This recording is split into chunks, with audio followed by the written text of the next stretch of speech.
A pausa forçada provocada pela pandemia fez com que os níveis de poluição diminuíssem pelo mundo todo, do Brasil à China. O que estamos vivendo pode ser a obra de uma mãe amorosa que decidiu fazer o filho calar a boca, pelo menos por um instante. Não porque não goste dele, mas por querer lhe ensinar alguma coisa. Filho, silêncio. A Terra está falando isso para a humanidade. Escreveu Ailton Krenak, um dos mais conhecidos defensores da causa indígena e ambiental do Brasil. A pausa forçada foi benéfica para o meio ambiente, mas com a vida caminhando por uma tão chamada nova normalidade, como podemos salvar o planeta? Será que ainda dá tempo? Para responder a essa pergunta, tenho o prazer de conversar com Ailton Krenak. Ailton começou a participar da Organização dos Direitos dos Índios ainda nos anos 70, ajudando a criar a União das Nações Indígenas, um trabalho que contribuiu para a criação do Capítulo dos Índios, na Constituição de 1988, que garante o direito deles à terra. É também autor de Ideias para Adiar o Fim do Mundo e O Amanhã Não Está à Venda, disponível, aliás, para download gratuito. Leitura mais que recomendada nesses tempos de muitas incertezas e poucas respostas. Bem-vindo à Casa TPM, Ailton. Obrigado, bom dia. Bom dia, Débora, pela acolhida. Eu estou à vontade com vocês. Ai, Ailton, bom dia, bom dia. Prazer enorme conversar com você.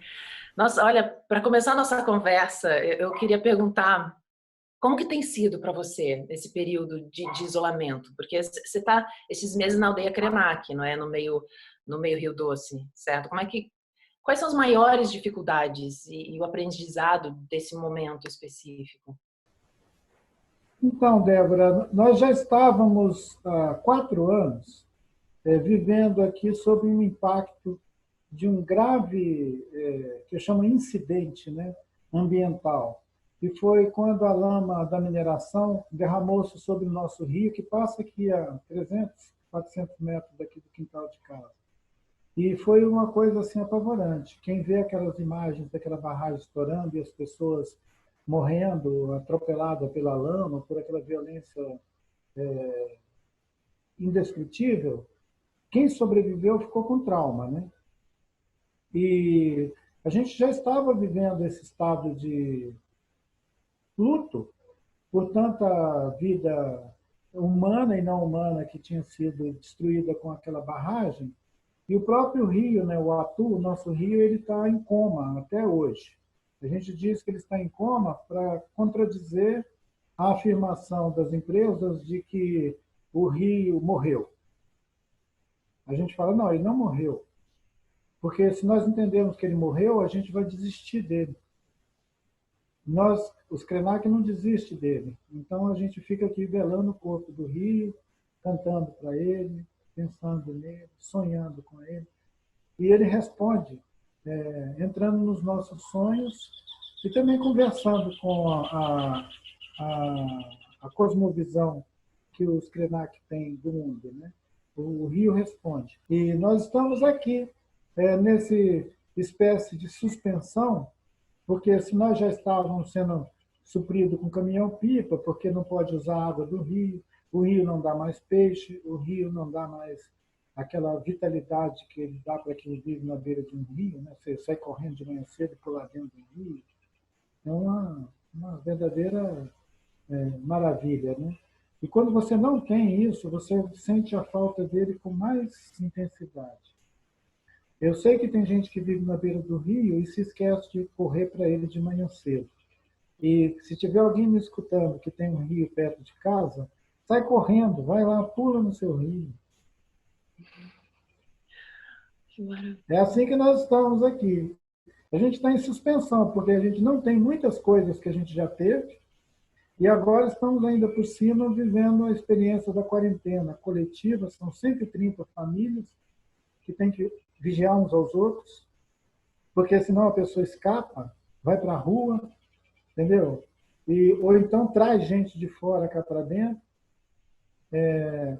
E a gente não pode fazer isso, a gente não pode pensar que nós estamos no Leblon, né? Eu vi que há alguns relatos que diante da ameaça assim, do vírus, alguns indígenas se refugiaram também na selva, tipo, numa volta a um antigo modo de viver, assim, uma debandada da cidade. O senhor tem acompanhado isso? É um efeito colateral positivo, tipo a volta dos índios para as aldeias nesse momento? Então, esse assunto é tão delicado. Em primeiro lugar, os parentes não correram para a floresta logo de cara. Muitos deles correram foi para a cidade, caçando um hospital, que me deixou muito preocupado e um pouco triste, porque eu pensei, ora, se esses camaradas são a primeira, segunda geração de indígenas que estão convivendo com os brancos, diante de um risco, eles correm para a cidade, para os hospitais, será que eles estão perdendo a confiança na sua própria tradição, na sua cultura, seus ancestrais? Eles deveriam correr para dentro da floresta. Aí, março, abril, em algumas entrevistas que eu dei, eu comecei a gritar e dizer para o pessoal, vai para dentro da floresta, vai para o mato. E mesmo assim, alguns, cabeça dura, ainda foram caçar hospital em Manaus, até pedir para o governo botar hospital de campanha em Manaus. Aquele hospital de campanha em Manaus foi uma tragédia, porque os índios corriam para Manaus para morrer no hospital. Quando eles chegavam lá, não tinha o tal da infraestrutura, a logística não estava instalada. No Rio de Janeiro também, quando botaram os hospitais de campanha, eles tinham menos da metade dos equipamentos que estava previsto para oferecer ao atendimento de emergência. Então, teve indígenas que ficou em corredor de hospital, sentado numa cadeira ou no chão, esperando um encaminhamento. E, no caso das pessoas indígenas, ainda teve uma confusão a mais. Como tem um subsistema da saúde dentro do SUS, que é a CESAI, é uma Secretaria Especial de Saúde Indígena, o cadastro das pessoas indígenas para atendimento passa por esse subsistema. E os indígenas que estavam na cidade não tinham registro. Então, eles ficavam no hospital como indigente, sem poder ter atendimento. Quer dizer, eles ficaram num vácuo. Eles saíram da floresta para cair num buraco urbano, onde eles não tinham nem existência legal. E muitos morreram nessa condição e foram enterrados, inclusive, como indigente mesmo. Em Manaus, aquelas valas comuns dos tratores enterrando gente, tinha muito corpo indígena ali. E eu e algumas outras pessoas, inclusive o pessoal do campo da saúde, o pessoal da Escola Paulista de Medicina, da Fiocruz, eles começaram a alertar os indígenas, produzir a partir de abril, final de abril, maio, muitos podcasts, muitas mensagens, inclusive nas línguas indígenas, dizendo: volte para a floresta, vai cuidar de você na sua aldeia, espere o atendimento na sua aldeia. Então a gente conseguiu que eles voltassem, muitos voltassem para suas aldeias meio a contragosto, para poder receber ajuda e apoio lá nas suas aldeias. A partir de maio, estou te contando a história, né? A partir de maio, junho, a maioria dos indígenas já sabiam que o hospital era alto risco, que era para ficar nas aldeias. Então, agora que nós estamos em julho, eu acho que o movimento é quase que totalmente de índios na floresta, índio nas aldeias, volte para casa, entendeu? Então, esse volte para casa está se concluindo agora no mês de julho, e eu espero que ele seja acompanhado agora daquelas medidas de apoio que estava sendo convocada durante 2, 3 meses, mas que esses apoios cheguem nas aldeias. Tem umas 3 campanhas agora veiculando, muito interessante. Uma delas mobiliza personalidades do pop internacional, Sting e Sebastião Salgado, e uma turma assim, pessoal de Hollywood. Então está assim, a maior, como é que chama? A maior campanha de conscientização sobre o risco de destruir a floresta amazônica e a importância dos indígenas serem ajudados agora a ficar dentro da floresta, porque reúne várias condições positivas. Uma é preservar a floresta. 2 é preservar a vida das pessoas dentro da floresta. E juntos criar uma perspectiva de futuro para essas pessoas que não seja só correr para a cidade em busca de ajuda. Tem um trecho nesse livro agora que você lançou esse ano, Amanhã Não Está à Venda, que fala que tomara que não voltemos à normalidade, pois se voltarmos é porque não valeu a pena a morte de milhares de pessoas no mundo inteiro. Entre todas essas mudanças necessárias e urgentes, agora, quais são as mais inadiáveis que você considera para o momento atual? Nós temos muito prejuízo ambiental no planeta. Nós teríamos que parar de usar esses combustíveis fósseis, teríamos que parar de consumir como a gente consome, como se fosse uma doença e uma obsessão. Se a gente não parar isso logo, não adianta muito a gente mudar os hábitos depois, porque tem pouco tempo. Alguns cientistas falam que se até 2035 a gente não tiver feito essa mudança radical nas fontes de energia e no consumo geral, nós vamos inviabilizar a nossa vida aqui no planeta. Não é que o planeta vai acabar, nós vamos acabar. O planeta vai continuar. Mas aqui muitas vezes a gente fica com a sensação de que que estamos numa armadilha, né? Boa parte das pessoas não pode simplesmente abrir mão dessa dinâmica para voltar a plantar o próprio alimento, por exemplo. Como é que a gente pode sair dessa armadilha? A gente não tem que concluir que a maior parte das pessoas não podem mudar. Isso aí é que pode ser armadilha, o engano. Todos podem mudar, todos. Todo mundo pode mudar. A gente precisaria de ter uma tremenda de uma revolução de costumes no planeta inteiro. O que você acredita que seria essas pequenas evoluções individuais para a gente começar a caminhar? Se a gente estivesse fazendo isso voluntariamente e com tempo, a gente podia até criar um roteiro. Mas nós não estamos fazendo isso voluntariamente e isso vai acontecer porque a Terra vai cuspir a gente daqui. E quando a Terra nos cuspir, vai ser a experiência de alguém que vive em volta de um vulcão, por exemplo. Gente que se acomodou vivendo ao redor de um vulcão, de repente vê ele explodindo, já cuspindo fogo para todo lado. Não é uma cena muito acolhedora. E naquela hora a pessoa muda tudo. A micro-revolução acontece porque não tem outra coisa para fazer. Ou morre.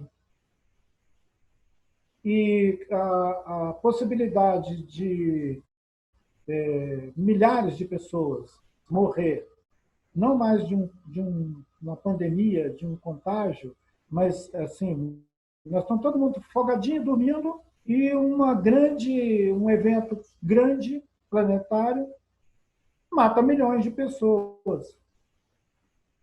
Isso não é ficção científica. Isso é o rompimento dos ciclos de regeneração do organismo de Gaia, esse organismo vivo da Terra, que é inteligente, tem humor, ele também tem limite. O limite dele está dado pelo fato de que no mês de maio, junho de cada ano, o consumo de energia no planeta entra já em vermelho e começa a comer o ano que vem. Eu costumo dar o exemplo de que é como se alguém no meio do mês tivesse gastado todo o salário dele. O resto do mês ele está em dívida. Nós estamos terminando todos os semestres do ano em dívida com Gaia, com o organismo vivo da Terra. Vai ter uma hora que ela vai apresentar a conta. Quando Gaia apresentar a conta, ela é generosa, maravilhosa, nos dá tudo, mas ela não é boba. E quando ela apresentar a conta, ela pode simplesmente arrancar nossas cabeças.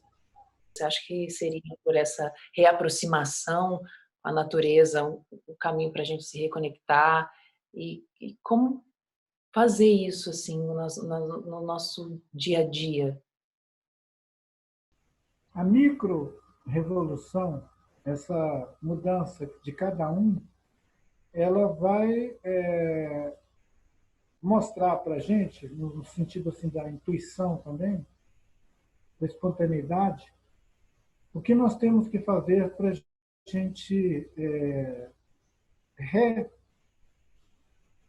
relacionar de novo a nossa existência com os outros seres, com tudo. E nós temos que nos espalhar na vida. Nos espalhar na vida. Se a gente se espalhar na vida, nós vamos compartilhar a experiência de viver com todos os outros seres. Vai deixar de ser essa coisa egoísta, do humano. O mais difícil é a gente sair da casca humana, casca dura. A casca dura dos humanos. Independente da tradição, da cultura, tem uma casca dura dos humanos, que é achar que só o humano é que pensa. Só o humano é que avalia, que nota que a Terra está esquentando, que está mudando o clima, só o humano. Os outros seres todos, não, os outros seres estão aí para a gente comer eles, socar eles, torrar eles. E nós somos muito convencidos. Os seres humanos já provaram, entendeu, que estão assim com uma dívida imensa, impagável, com os outros seres que compartilham a vida com a gente aqui na Terra. Eu falei do rio que está em coma. Quantos rios estão enterrados? Quantos rios nas nossas grandes cidades estão debaixo da praça, debaixo do museu, debaixo da biblioteca, debaixo da prefeitura? Então a gente fica escondendo a vida, enterrando a vida no fosso debaixo dos nossos monumentos e andando como se estivesse tudo bem, com a maior cara de pau aqui fora. Então, para mim, não faz nenhuma diferença se Gaia decidir despachar, tipo assim, todo mundo daqui da Terra, inclusive eu. Mas dá tempo, Krenak, de salvar o planeta? Dá tempo da gente reverter isso?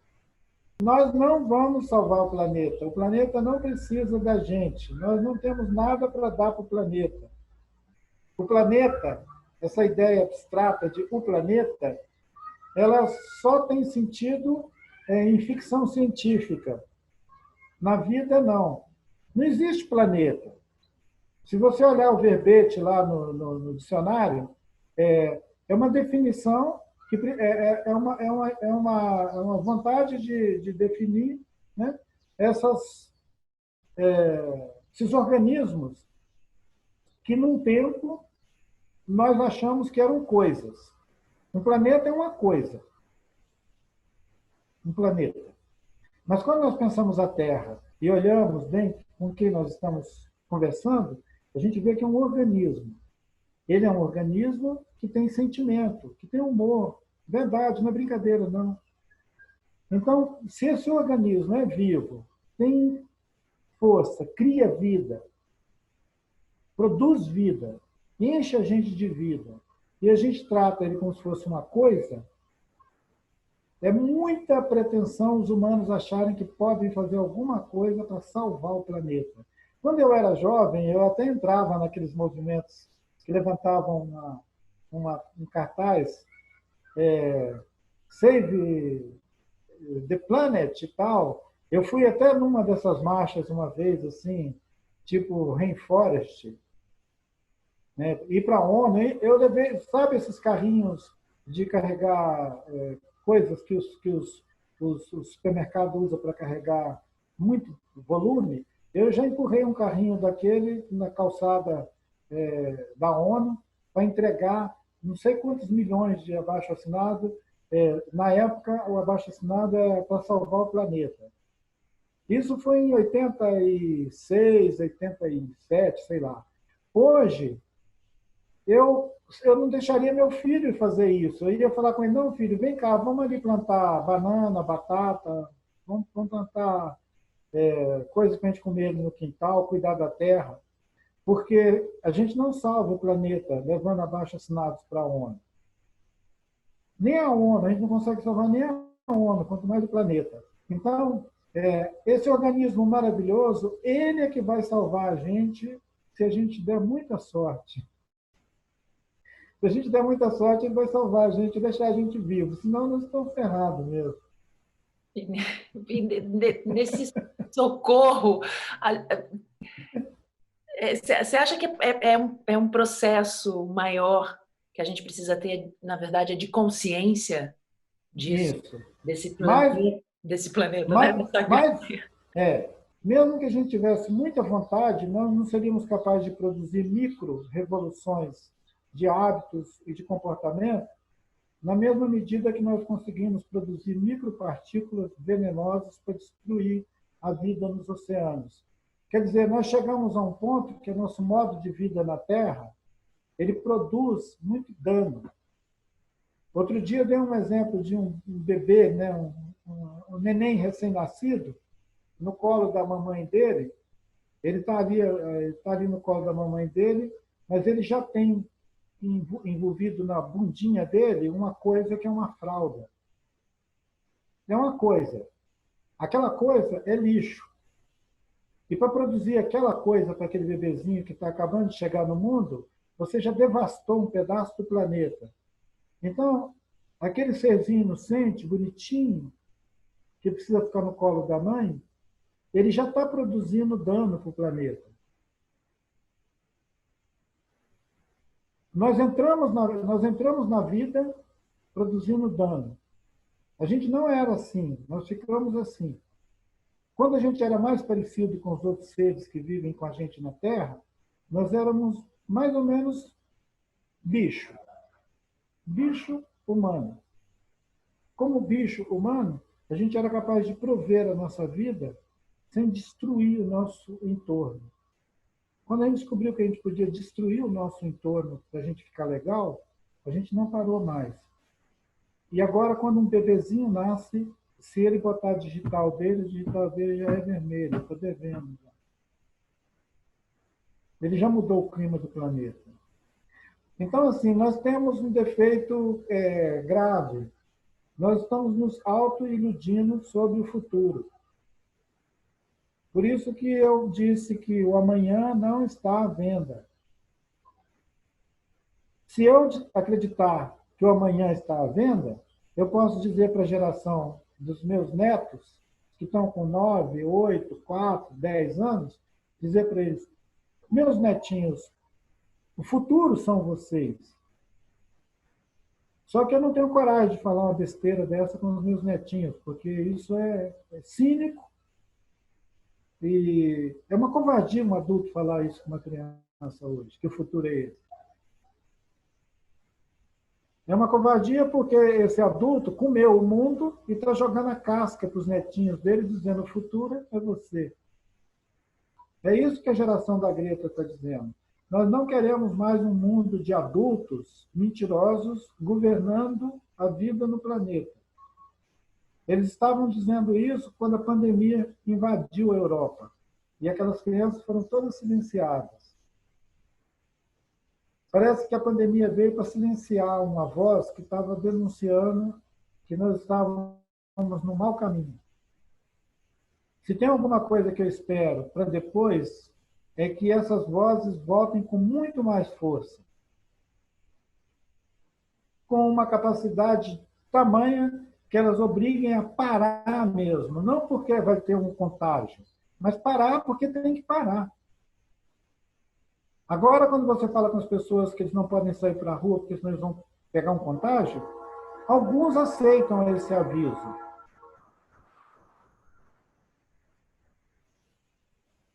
Você ouviu uma buzina? Eu ouvi a buzina. Ouviu? Ouvi. Depois da buzina continua um barulho, que é o barulho dos trilhos.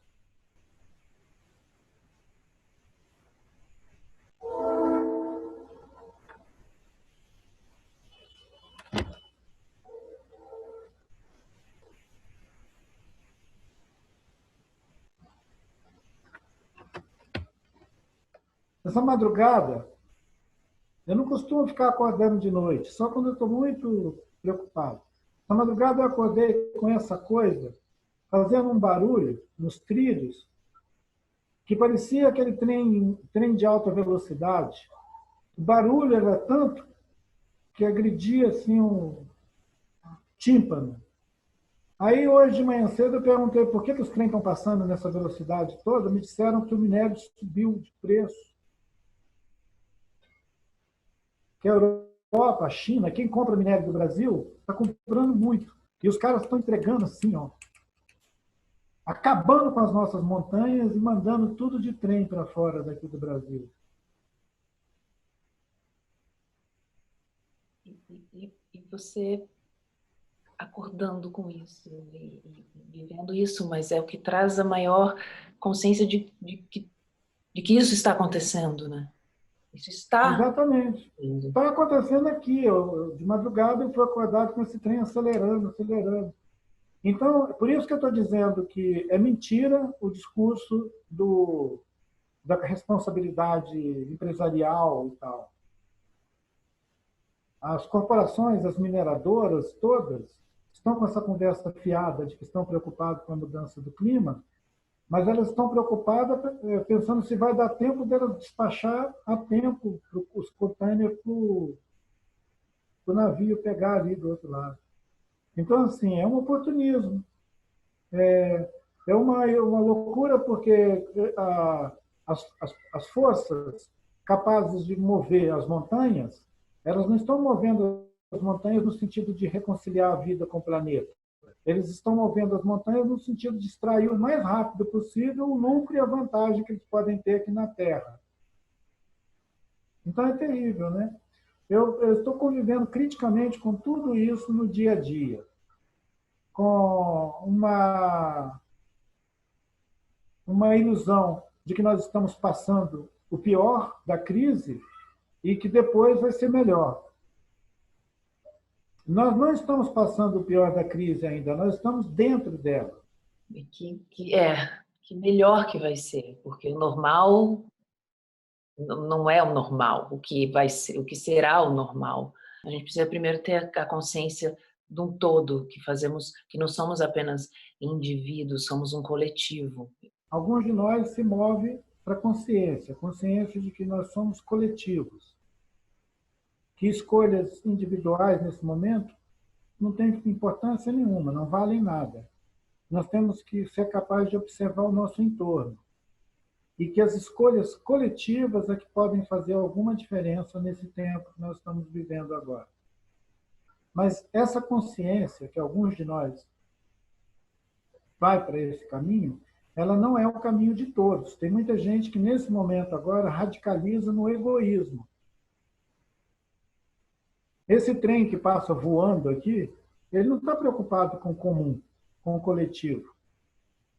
Ele está deixando para trás dele Mariana, Brumadinho e vamos embora, vamos embora, vamos embora. Ele está deixando para trás um lugar que ele não quer mais. E isso é que é dramático, né? É uma distopia. É aquela ideia dos bilionários que querem botar uma plataforma em Marte. Você prestou atenção que no auge da pandemia, a NASA mandou astronautas para o espaço? Você percebeu isso ou não? Sim, sim. Eu vi até você falando numa entrevista sobre essa plataforma de Marte, falando, manda que todos eles fiquem lá, fiquem lá. Fiquem lá. Então, está vendo que egoísmo? No momento em que os Estados Unidos estava rachado pelo conflito racial, social, sanitário, a pandemia lastrando, matando gente, e a NASA mandando foguete para o espaço. O nosso encontro ele está acontecendo dentro de um tempo em que a observação sobre o futuro ficou tão limitada que, se a gente for marcar um encontro, a semana que vem, a gente vai marcar esse encontro a semana que vem, mas ele vai ficar assim, esperando confirmação.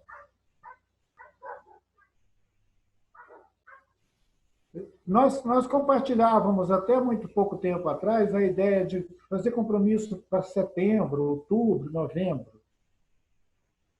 Eu não consigo mais acreditar nisso. Se você vai falar comigo, aí em setembro, na primeira semana de setembro, eu vou falar, espera setembro, a gente vê. Tem alguns convites que chegam para mim dizendo, a gente queria que você viesse em novembro. Eu olho assim e falo, nossa, que esse pessoal realmente eles são visionários. Acreditando. Uma coisa em novembro. É difícil. Estamos passando por um momento realmente que precisamos. Eu nem sei mais o que precisamos, Ailton. Eu precisava era te ouvir mesmo. Obrigado de vocês me chamarem para conversar hoje de manhã. Né? Obrigada, Ailton. Que incrível, que troca. Obrigada. Eu tenho uma filha pequena, de 2 aninhos, e todo esse processo de pandemia, todo esse processo de interiorização e entender que somos um todo, e não só nós, Todos, humanos, humanoides, mas todos, todo, todos. me expandiu e olho muito para ela de uma outra forma também. E parte disso foi te ouvir, parte disso foi entrar em contato com a sua fala. Obrigada, para mim eu tô muito feliz de estar aqui trocando com você. Viva! Gratidão.